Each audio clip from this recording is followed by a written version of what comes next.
আসসালামু আলাইকুম প্রিয় ফেসবুক বন্ধু, আশা করি সকলে ভালো আছেন। আলহামদুলিল্লাহ, আমি অনেক ভালো আছি। আবারও চলে আসলাম অনেকদিন পরে আপনাদের মাঝে কিছু কথা নিয়ে। আজকের যে কথাগুলো আমাদের চিন্তাধারা নিয়ে। আমরা অনেক সময় ডিসিশনে ভুগি, কি করব, কিভাবে করব। আর একটা করার জন্য আমরা নানান জনের কাছে যে প্রশ্ন করি কিংবা পরামর্শ চাই, ভাই আমি এই কাজটা করতে চাই, কেমন হবে। অনেকে ভালো বলে, অনেকে মন্দ বলে। তারপরেও অন্যের কাছে যা পরামর্শ করা একটা সুন্নত, এটা ভালো দিক। পরামর্শ করা অনেক ভালো। ভাই যাই করেন, যেটাই করেন, পরিশেষে একটা কথা বলি,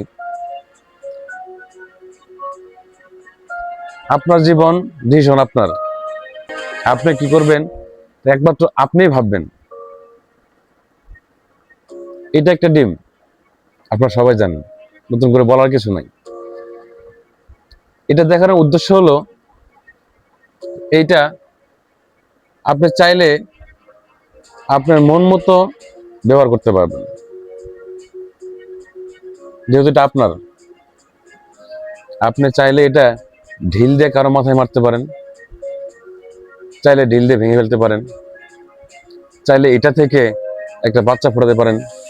আল্লাহ ক্ষমতা মানুষকে দিয়েছে।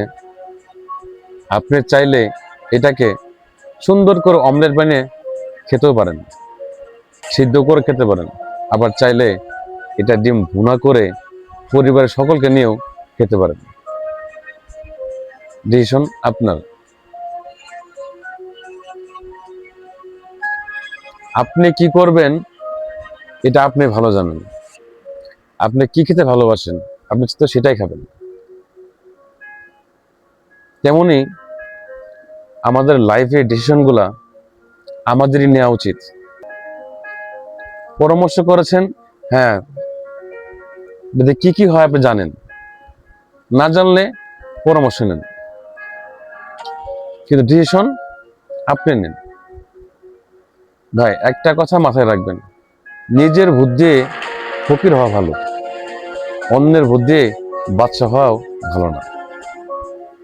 দিন শেষে যখন ক্ষতিগ্রস্ত হবেন, তখন আফসোস থাকবে, ইস, যদি আমি আমার মতো করে ভাবতাম তাহলে হয়তো এমন হতো না। আজকে ওর কথায় কাজ করেছি, আমি লুজার।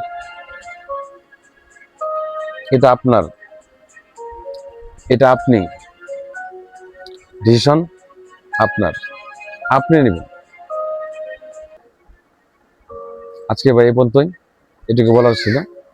সবাই ভালো থাকবেন। আসসালামু আলাইকুম।